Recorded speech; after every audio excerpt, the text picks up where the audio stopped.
আমি মোহাম্মদ নাজমুল আলম, ডাকতাম নাজিমউদ্দিন, এই গ্রামের সন্তান। তো আমার আমার স্পষ্ট খেয়াল আছে, আমি তখন ছোট ছিলাম, ক্লাস 1-তে পড়ি। আমাদের মরহুম প্রেসিডেন্ট জিয়াউর রহমান সাহেব এই মাঠে আসছেন। আমরা খুব আনন্দ করছি, জীবনে অত আনন্দ আর কোনো দিন করিনি। কিন্তু ওনাকে আমরা হারালাম।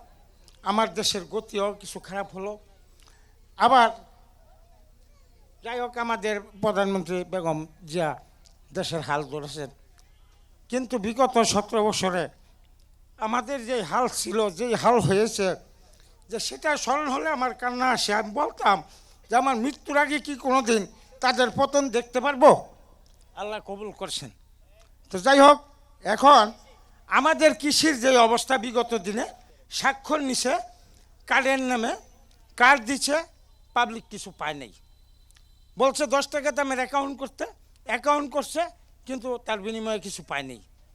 তো এইভাবেই দেখা গেছে যে আমরা কৃষকরা একেবারে নিমজ্জিত, সময় মতো সার পাই নাই। সার পাইলে দুর্মূল্যতে ফসল ফলালে সেটা উচিত মূল্য পাই নাই।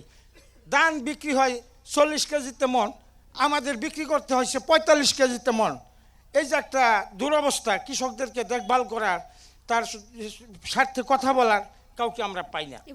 এই কথাগুলোই কিন্তু আমাদের এখন আমি যেটা দেখলাম, আমাদের নেতা, আমাদের প্রিয় মানুষ, যিনি বেগম জিয়ার সুসন্তান, ওনার যে কর্মপরিকল্পনা আমাদের নিশ্চয় আশা জাগায়। আমরা যদি এই পরিকল্পনায় যদি আমরা বাস্তবায়িত হতে পারি, ইনশাল্লাহ আমি মনে করি বাংলাদেশের প্রত্যেকজন কৃষক উপকৃত হবেন। তাই আমি ওনার এই পরিকল্পনার জন্য আন্তরিকভাবে সকলের তরফ থেকে এবং আমার ব্যক্তিগত তরফ থেকে আমি অনেক ধন্যবাদ জানাই। ধন্যবাদ আপনাকে, আসসালামু আলাইকুম। অসংখ্য ধন্যবাদ।